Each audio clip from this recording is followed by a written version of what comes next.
Lucia foi 8 anos de idade e comia do chão. Não exatamente porque tinha fome. Agora she conhecia a fome bem. She ate porque aquela lancheira com arroz queimado e feijões duros que seu dado Marcos cozinhava no domingo para os próximos 7 dias havia acabado pela terça-feira. She ate porque sua mãe, Sabrina, não pagava alimentos e a ajuda do governo nem sempre chegava quando era suposta. She ate porque havia um pedaço de chocolate do pátio da casa, após o aniversário da Júlia, a filha da principal, um bolo que custava mais do que aluguel de Marcos. E she ate porque ninguém estava olhando, ou ao menos essas coisas ela acreditava. Kids adoram dizer que ninguém está olhando quando fazem as coisas que mais as envergonham.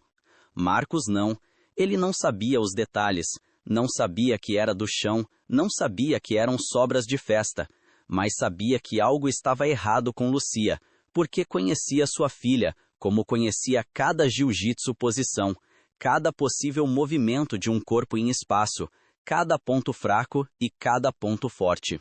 She slept too late, quando acordava tão cedo. She ate too fast, quando havia comida. Segurava seu prato como se fosse afrescar alguém arrancá-lo. Looked down, quando alguém perguntava como estava. E teve aquele gesto que repetia, sua mão esquerda clenchendo ao redor do peito, ao redor do seu coração, como tentando segurar algo, tentando escapar. A Jiu-Jitsu black belt for 12 years, Marcus was the most disciplined person that neighborhood school knew. He woke up at 5 in the morning, even if Lucia havia kept him up until 2 in the morning with nightmares. He trained for 2 hours before working as a house painter. At night, he taught jiu-jitsu to poor kids in a shed the gym kindly lent them. He wore a uniform that cost more than a month of his income, but it was always spotless, respected, buttoned up. People called him Mr. Marcus or Mr. Black Belt, even the adults. He never yelled at anyone, never raised his voice. But when Marcus walked into a room, there was a tightening in the air, as if his discipline were a visible, heavy thing. People straightened up. Kids lowered their voices. Because a black belt isn't just technique. A black belt is presence. But presence wasn't enough with Lucia. Presence didn't solve the puzzle he tried to piece together every night when he couldn't sleep. Marcus had been suffering from insomnia for 4 years, ever since Sabrina vanished. Not dead, worse, vanished. She went out to buy cigarettes and never came back, leaving behind a 2-line note and a 4-year-old child who kept asking where mom was. Lucia asked every day for the first 2 years. Then she stopped asking and started getting that vacant look, as if the answer were already buried somewhere inside her. Marcus had tried everything. Child therapy. Lucia wouldn't say a word. And the shrink kept saying it was a process, which meant he'd keep shelling out $30 a session, where his daughter sat mute. Private school for 6 months, until the money ran out. Gifts, extra hugs, talks about love and security. Nothing worked. Lucia grew up in parallel, like a plant getting water but no light. And then there was the issue of Marcus being a man. A man raising a daughter alone was a spectacle in the neighborhood. Lucia's mother, her grandmother, had already passed away. The aunts disappeared along with Sabrina, as if betrayal were hereditary. So there he was, a jiu-jitsu black belt, a girl dead, a warrior in a battle with no clear opponent. There was always an invisible social audit. When Lucia came home with dirty clothes, people assumed Marcus wasn't taking care of her. When she showed up with a worn-out backpack, they figured he was spending money on his vices. When she was thin, they thought food was scarce. When she gained a little weight, they figured he was stuffing her with junk food. There was no room just to live. There was only room to be judged. The day everything started to change was an ordinary Tuesday. Marcus was at the construction site, brushing paint onto a window frame, when he got a call from the school. Not from Lucia. From the assistant principal, Rosa Clemente, a woman he only knew by sight, overweight, with long fingernails, and a tone of voice that always sounded like she was complaining about something. She said, com tom de concerno falso e real escândalo, "M.R. Marcus, your daughter was found eating scraps of food off the playground floor, during recess, with other kids watching." Her pause was long enough for Marcus to feel so heart make a strange movement inside his chest, as if testing the strength of his ribs. "We thought it best to inform you," Rosa finished, "so you can take action." Take action. As if Lucia fosse assunto de plano estratégico. As if fome, humilhação e invisibilidade fossem problemas resolvidos com tabbed folder e memo. Marcus finished pintando aquele quadro, porque não havia nada mais a fazer. Ele queria suas mãos em movimento, brush up, brush down, com a mesma precisão de sempre, mas seu mente estava em outro lugar. Ele viu Lucia neando, viu outros kids ao redor, viu a rir, viu a vergonha em seu rosto. Ele também viu aquela mão no movimento em seu peito, aquele gesto de segurar algo que quer escapar, e ele subitamente realizou que talvez o que ela estava tentando segurar fosse seu próprio coração se desmanchando. Quando chegou em casa, Lucia estava no living room, sua mochila ainda ao lado, pretendendo ver cartoon no antigo celular Marcos havia dado para comunicar quando estava na casa da vizinha. Ela não levantou a cabeça. Marcos sentou-se lentamente. The way men do when they are containing an emotion too huge to fit inside their bodies. The couch made that ripped fabric sound it always did. Lucia flinched. "Lucia," he said. "Just a name." And he waited. The kid took so long to speak that Marcus could count the number of times she blinked. Tenant blinks. 100 different thoughts running behind those brown eyes that were exactly like Sabrina's eyes, and that resemblance always stung a little inside him, like an old brake acting up when the weather changes. "I wasn't hungry," Lucia finally said. "I was just there." And from that simple sentence, "I was just there," Marcus understood everything. It wasn't hunger for food. It was hunger for something Lucia didn't have a word for. Hunger to exist in a way that was visible. Hunger for someone to notice she was fading away, just like her mother had disappeared, only in slow motion. His tears came without warning, like a wave that can't be held back by technique or discipline. They just came. Marcos sat there, on a threadbare couch in a two-room shack, with the daughter he'd raised practically alone, and he cried. Lucia watched him cry and did something she hadn't done in months. She moved away from the screen and sat on his lap. No one hugged anyone. They just existed together, with the cartoon playing in the background and that silence that is sometimes louder than any word. The truth was, Marcos didn't know how to shield Lucia the way she needed to be shielded. There was no Jiu-Jitsu move for this. There was no trick, no takedown, no way to twist your body to escape this specific fight. Because the fight was against an invisible enemy with names like poverty, mom abandonment, social humiliation, invisibility, the system that doesn't care. And you can't throw a move on an enemy that has no body. 2 days later, when Marcos went to pick up Lucia from school, a kid crossed his path. A boy. Too tall for his age maybe, or maybe just skinny in a way that makes people look taller. He was wearing a school uniform that was 2 sizes too big, as if someone had donated clothes from a small adult and said, "Help yourself." He had black hair, too long for school standards, tied back in a ponytail that looked handmade, with a hair tie that used to be red but was now brown. His sneakers were shoelaceless. He wore plaid socks, just one actually, because the other foot was bare. The boy's name was David. Nobody talked about David. He was one of those kids who always seemed to be on the outside of everything, even when he was inside the classroom.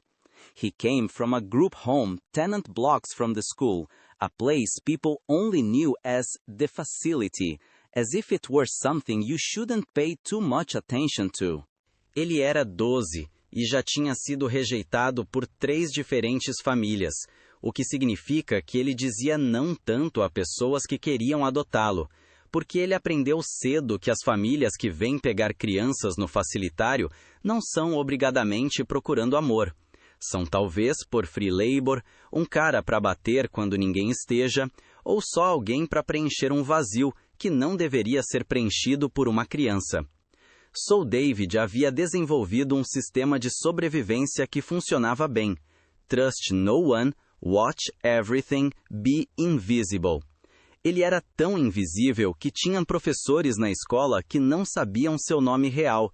They called him that kid, ou já não o chamavam a todos. Era como se David estivesse em uma sala cheia de pessoas, mas todos estavam olhando para um ponto no horizonte justamente atrás dele, sem que ele fosse nunca completamente incluído na conversa, justo nela. Mas David solucia. Ele não sabia seu nome a princípio, ele havia só visto ela comendo no chão durante o recreio, e havia visto seu rosto. Aquela criança que descobriu a vergonha, um sentimento que poderia até tomar espaço dentro da boca. Ele havia visto porque ele estava sozinho, como sempre, comendo um pão de queijo uma teacher havia dado. E havia visto uma garota agachada para pegar comida que outras pessoas haviam comido e pisado. E havia entendido, porque ele conhecia aquela desesperação bem, que não era por um prazer. Era porque ela era tão invisível que o melhor lugar para ela era no chão. David had watched Lucia for a week after that. He had a special gift for observation. It came from a lifetime of needing to know what people were thinking before they acted, because violence always gives a warning.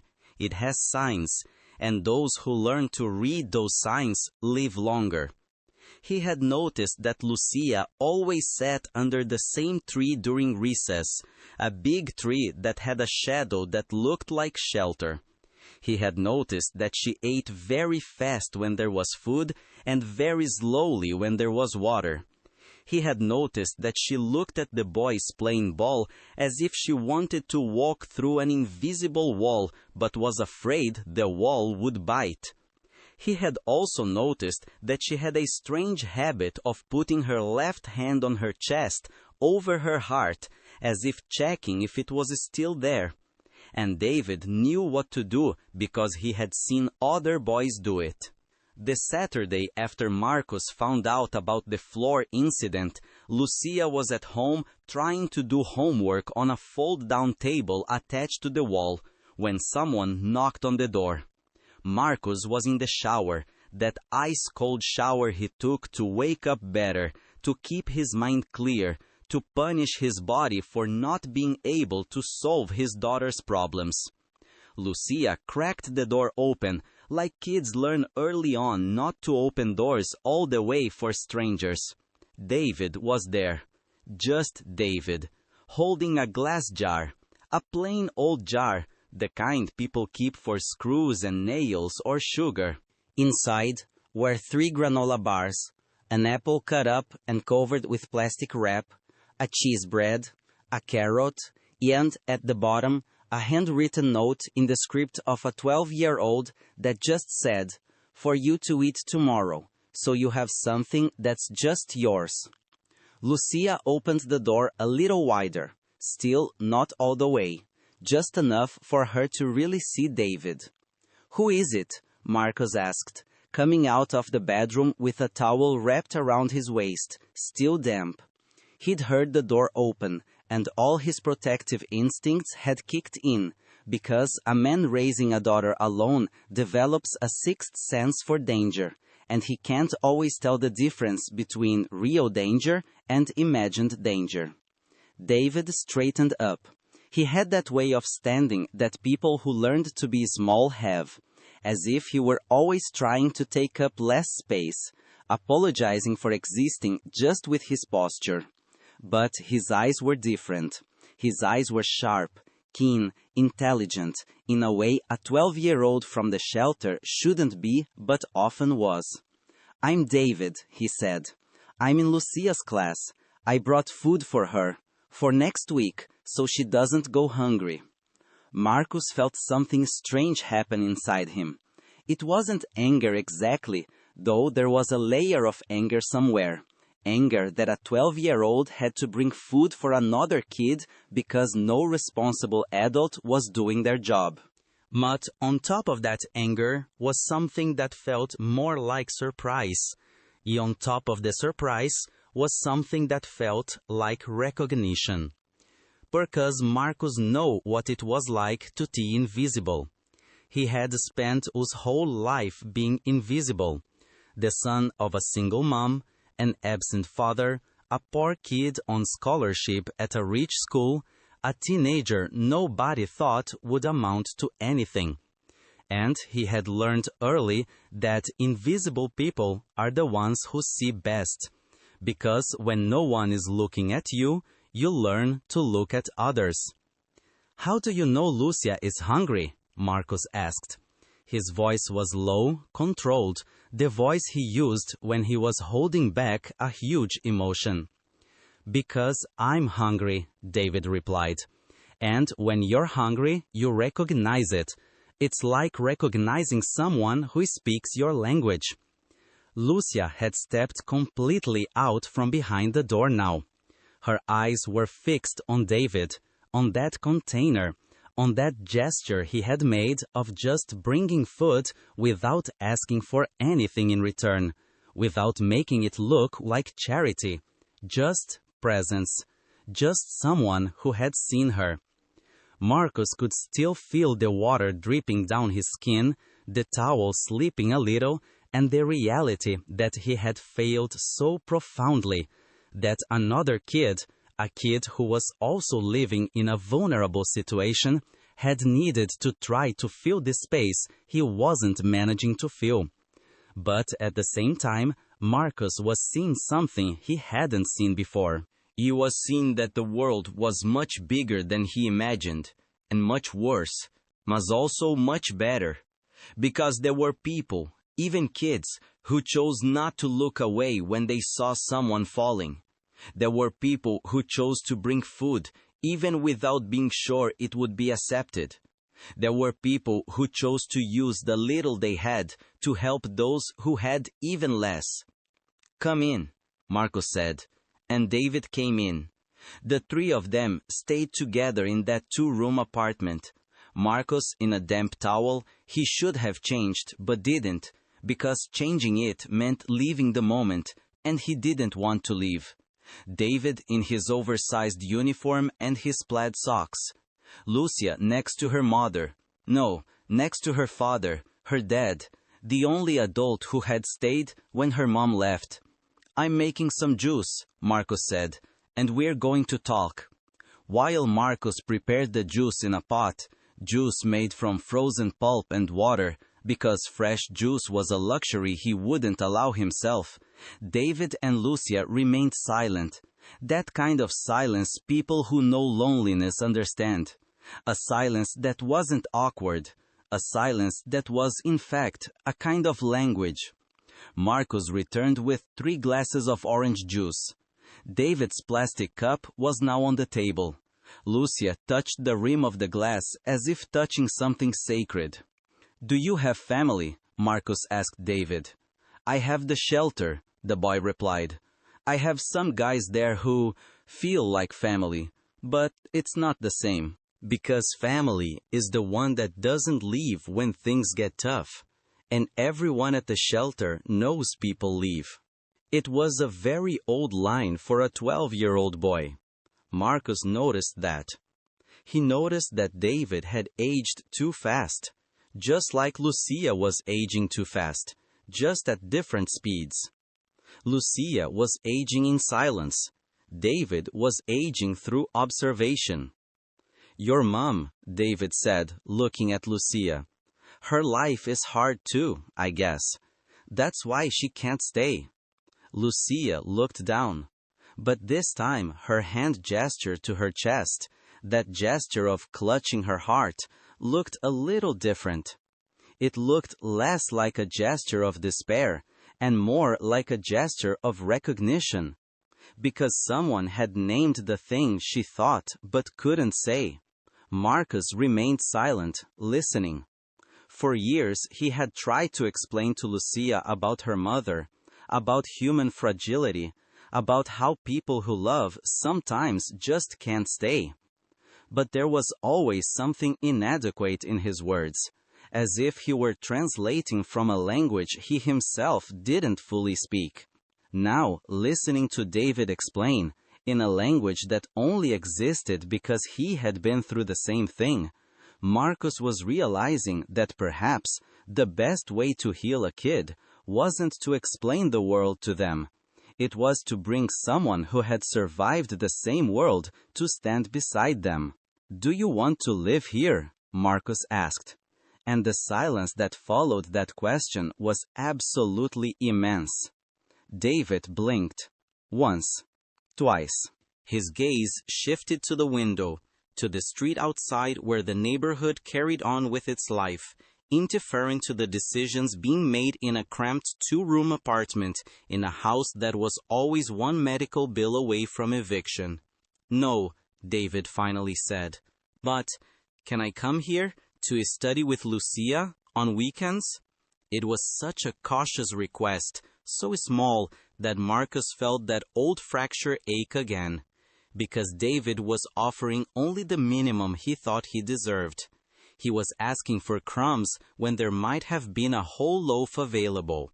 "You're already living here," Marcus said. His voice was definitive, the way a black belt's voice is. Because a black belt isn't just technique, it's also decision. "I'll talk to the principal, to the shelter. I'll sort all this out. You're moving in here." "Why?" David asked. "You don't know me." "I know enough," Marcus replied. "I know someone who saw my daughter eating off the floor and brought food. I know someone who understands hunger. I know someone who chose to act when most people choose not to see." And in that moment, when Marcus spoke those words, something shifted in the air. Lucia looked up. David stopped blinking.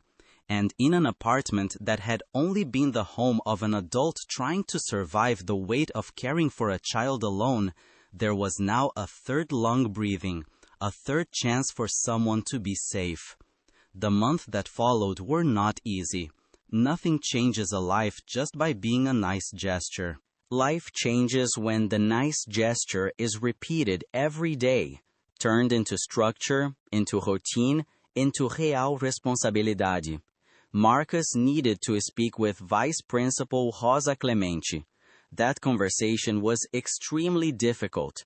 He walked into her office, an office that smelled of over-fragranced air conditioning, that kind of scent that tries to mask mildew, and sat in a chair that hadn't been offered to him, because Marcus had learned long ago that some things he simply needed to take for himself.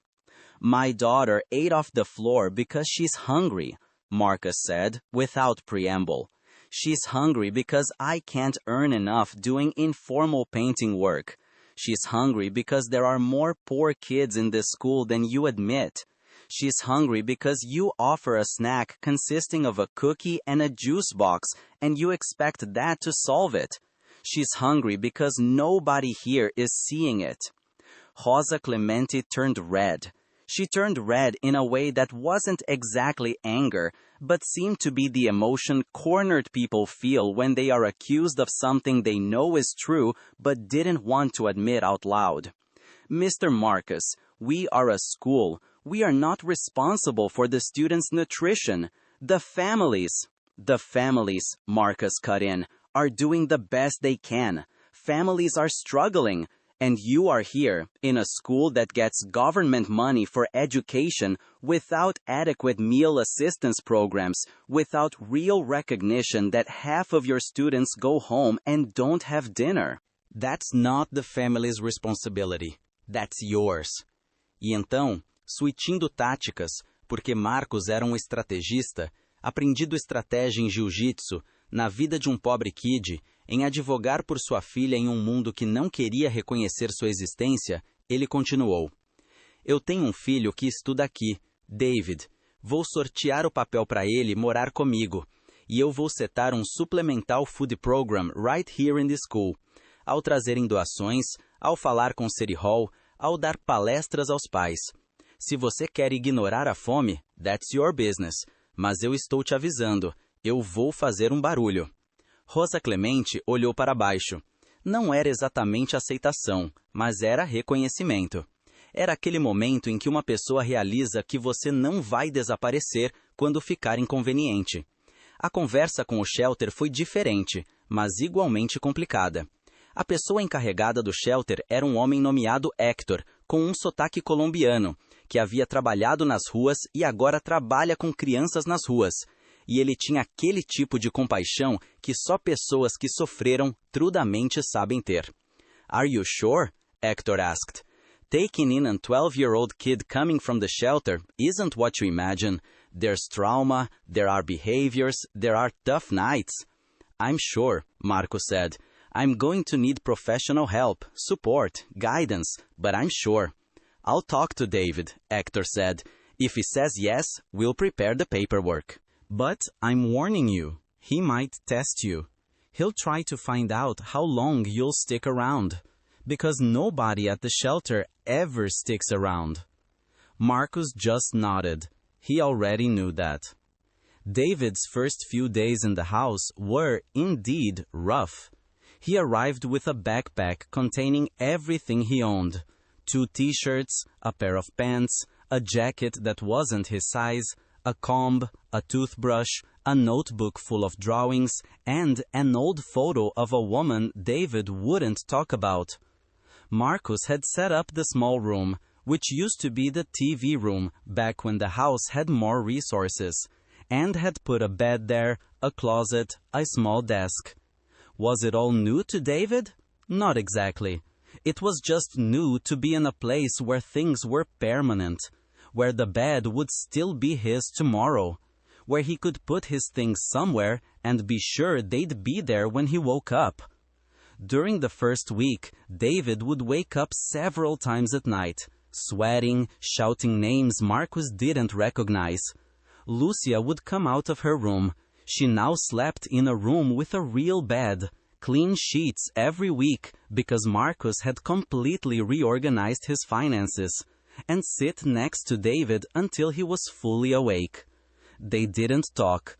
They just sat together while the boy recalled his dreams of people who had left, who had hit him, who had yelled. Marcus in the kitchen would listen. He'd sit in a chair thinking about how violence travels through generations like a sickness, and how the cure is just presence, just stability, just the repeated promise of, I'll be here tomorrow. If you've ever known someone coming from a shelter, you know they test you. David tested Marcus in a silent but devastating way. He'd pretend to be asleep at night just to see if Marcus would come check on him. He'd hide food in different parts of the house, under the bed, behind the curtain, inside the backpack, to make sure there would always be food when it ran out. He skipped school once just to see if Marcus would look for him. Marcus found him at the bus station, sitting with his backpack beside him, waiting. I'm taking you back, Marcus said, not as a punishment, but as a statement of fact. Because you're my son. Because I gave my word. Because home isn't a place you run away from. Home is a place you choose to come back to. David didn't answer. He just hugged his backpack tighter to his chest and followed Marcus. But gradually, over the weeks, David started to change. He started eating slower. He started leaving food on his plate until the end of the meal. He started sleeping through the night. He started bringing things home, a drawing he made at school, a paper a teacher had marked "good job," a comic book he borrowed. Small things that symbolized ownership, future, permanence. Lucia changed too. She started going to school with more enthusiasm. She started playing during recess.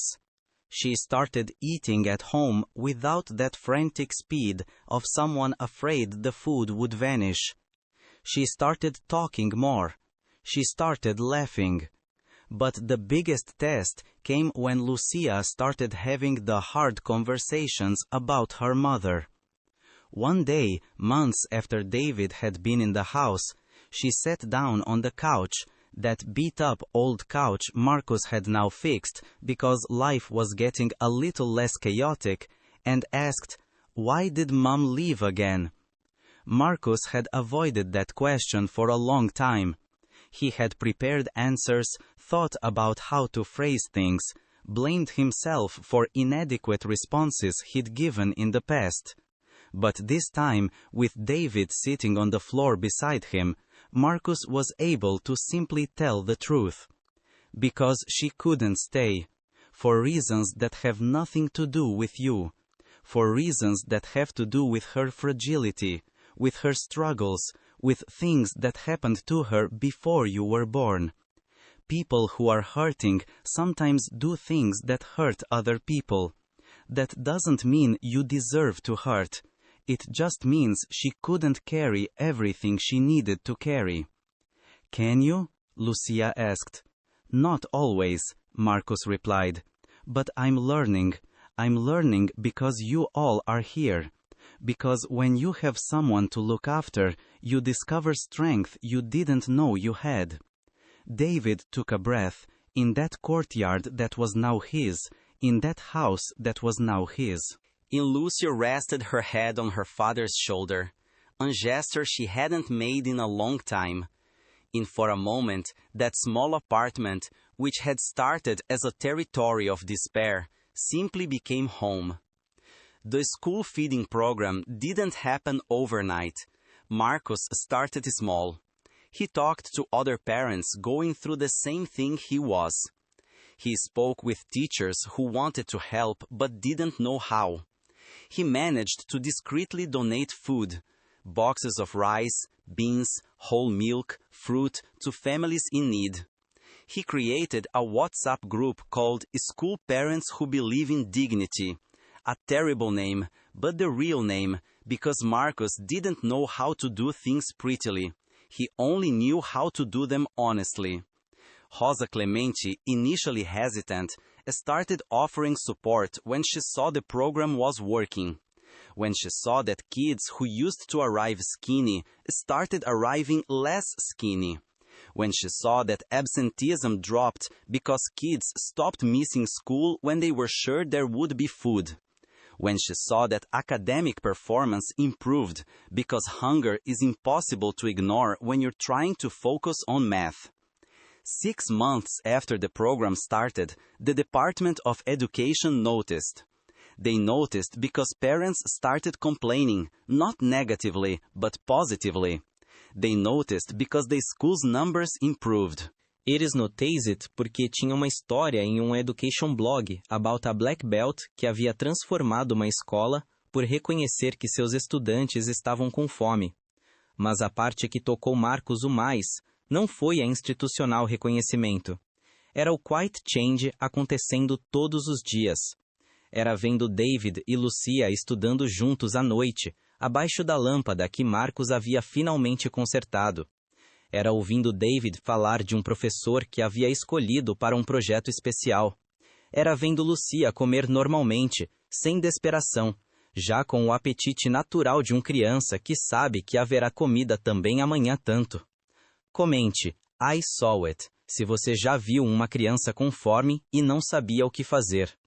Um dia, quando David estava fazendo lição de casa, de uma escola de verdade que ele estava assistindo regularmente, ele disse a Marcus, "Did you have someone like that for you when you were a kid?" Marcos parou de lavar os pratos. Tinha essa questão que ele não havia pensado em muito tempo. Não, ele finalmente disse. Eu tive que descobrir na própria pele. Mas eu tenho agora. Eu tenho você. Eu tenho Lucia. Eu tenho este place. Eu tenho agora. É justo, David asked, que você não teve e nós temos? Era uma questão com uma profundidade que nem 12 anos de idade deveria fazer. Mas David havia crescido tão cedo. E crias que crescem tão cedo, as perguntas que adultos evitam. É não justo, Marcos respondeu. Mas é possível. É possível brancar um ciclo. It's possible to decide that your son, your daughter, or someone you pull out from under the water will have what you didn't have. It's possible to remember how you felt when no one was looking and decide to look out for others.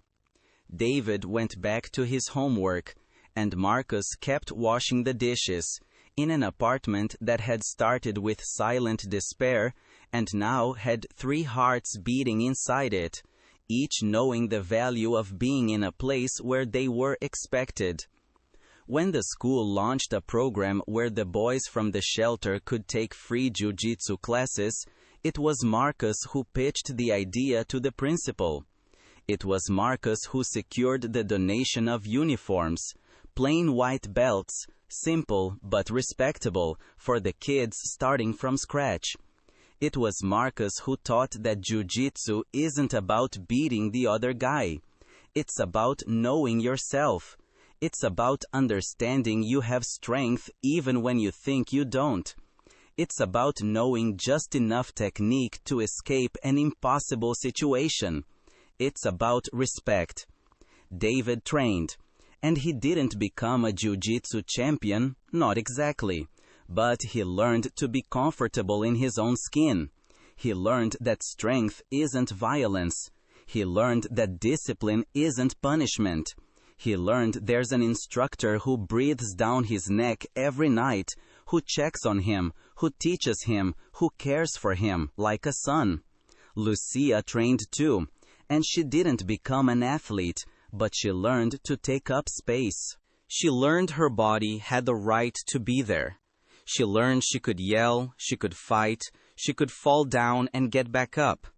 Comment guts if you would do what Marcus did. 1 year later, there were 27 kids in the program. 2 years later, there were 112. There were kids getting fed, there were kids getting jiu-jitsu lessons, there were kids having someone who actually saw them. There was also the story that started circulating in the neighborhood, not always correctly, because stories get twisted when they pass through too many mouths, about a black belt who found a kid eating off the school floor and decided that had to change. There were versions where Marcus hit the vice principal. He hadn't. There were versions where he had challenged City Hall. He had argued politely. There were versions where he had simply taken his daughter out of the school. He never considered doing that. But the real version was simpler and more powerful. There was an adult who saw, and there was an invisible kid who also saw, and when those two ways of seeing met, there was possibility. David, when he turned 13, asked to make jiu-jitsu his thing. Marcus helped him. He trained with him before going to work. He spent his already scarce money on entry fees for regional competitions. David discovered he was good at it. He wasn't the fastest, he wasn't the strongest, but he was the most technically smart. There was a power em entender o corpo, em saber os pontos fracos, em saber exatamente onde aplicar pressão sem machucá-la. Lúcia, quando se tornou tenente, a pediu para começar a voluntariar no abrigo David havia vindo. Marcos suportou-a. Lúcia começou a ir ao abrigo 2 vezes por semana, para ler histórias, para brincar e para mostrar a outras crianças que havia alguém que as via, que havia alguém que havia estado em seus sapatos e havia saído. Life não tornou-se perfeito. Haviam ainda escassos financeiros. Haviam ainda traumas surgindo.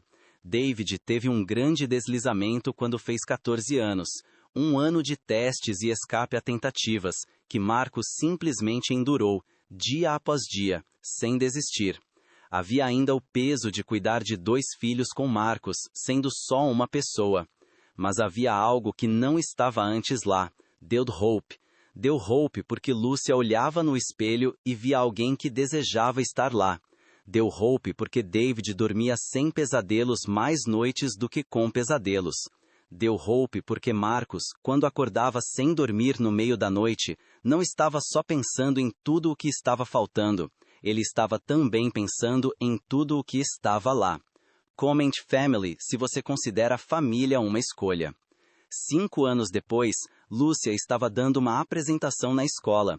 Uma apresentação sobre bullying, about invisibilidade, about what it means when a child disappears inside themselves.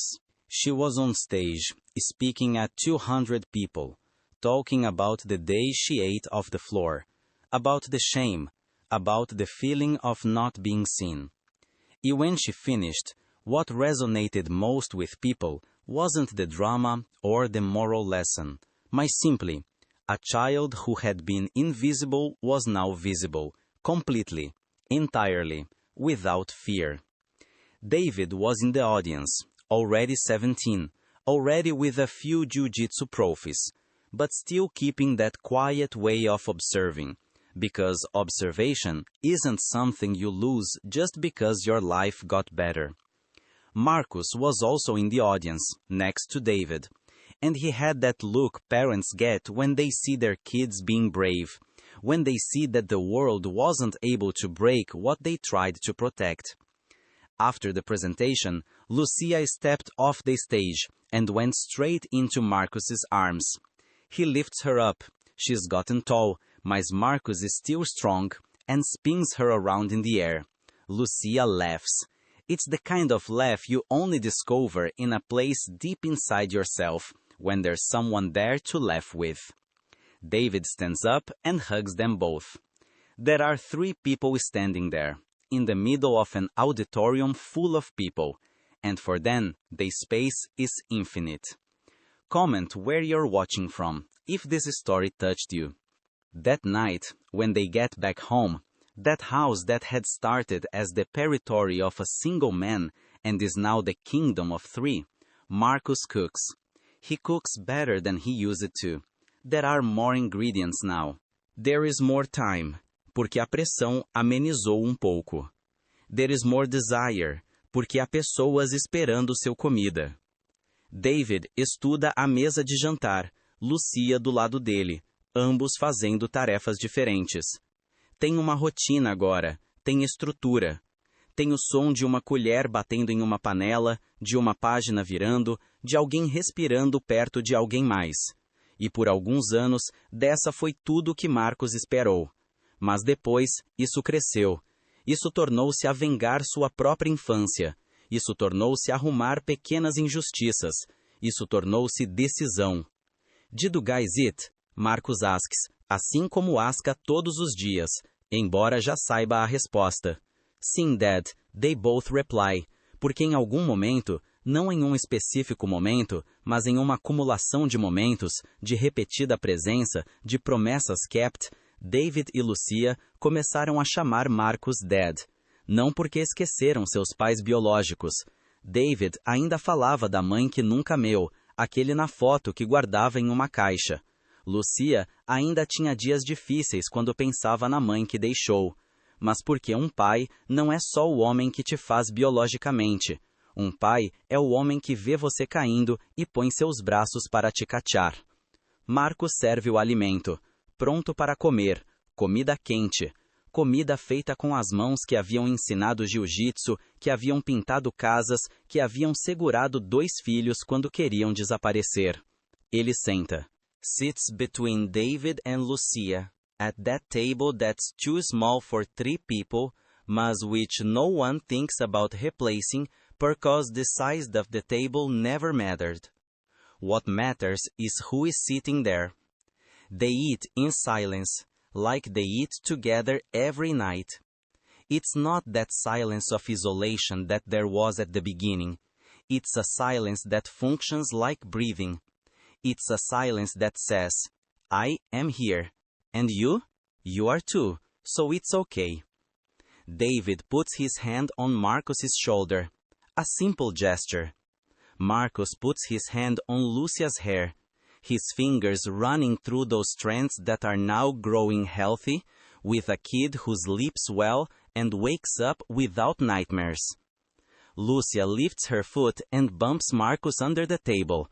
That kind of touch that means, I am here, you are here, we are here together. And in an apartment that started as a lonely fight against an invisible enemy, there are now 3 hearts beating together, each knowing the value of being in a place where you are expected, where you are seen, where you are loved. That night, Marcus doesn't stay up thinking about everything that's missing. He sleeps. He sleeps soundly, like someone who can finally rest. Because he discovered that protecting isn't just stopping your kid from falling. It's also lifting up people who fall. It's also creating a structure so that other people stop falling. E when Lucia and David sleep, side by side, in rooms que are theirs, rooms of permanent beds, with permanent things, with the permanent promise that they will also be there tomorrow, they sleep without fear. Because they finally know there is an adult who sees them. There is an adult who stays.